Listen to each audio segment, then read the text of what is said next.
curious, like, how did you realize that socialism is the way to go? I think I've been a socialist for quite a while, but I don't think I've understood myself within the terms of that label. And I think that is something that I not only internalized but also became comfortable expressing when I became an active member of New York City DSA, which is an organization that I've been a member of. I attended my first meeting in early 2017, but I've been a much more active member since 2018.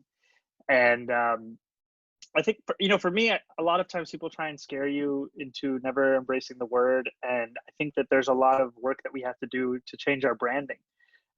Because socialism in and of itself, the way I understand it, is a fight for the state to provide all that is necessary to live a dignified life for each and every person in our state.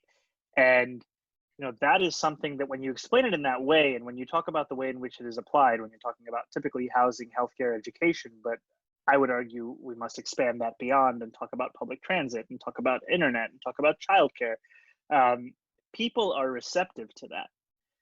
And I think that is my victory, the fact that every single New York City DSA candidate running for local office in New York City, every single one of us whose names were on the ballot, all four of us won.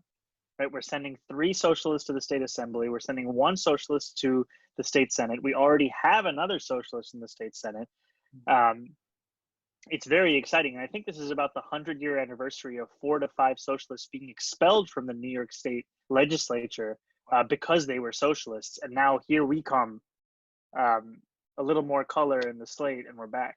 Yeah, I really respect how you're a happy, like, nice socialist. On at least me and many friends, not only sort of, but I get really angry as a socialist because of our capitalist system is really, it's so far from socialism. I mean, socialism for the rich, but so I really do respect the brand. I wanted to ask you, what did I want to ask you?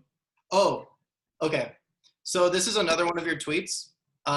It's responding to Dave Wasserman saying, "I've seen enough. Representative Ilhan Omar wins renomination," right? And you wrote, "Right-wing Democrats really putting the L in capital lately." I thought that was great. So the Democrats have a lot of capital that they are throwing against some of their own candidates. Is that what I'm hearing? Yeah, and I would say, it's not the official arm of the party. It's not the institution itself, the DCCC, but it is a lot of the people who would fund Democratic candidates are putting up this kind of money, multi-million-dollar endeavors. There is a group that put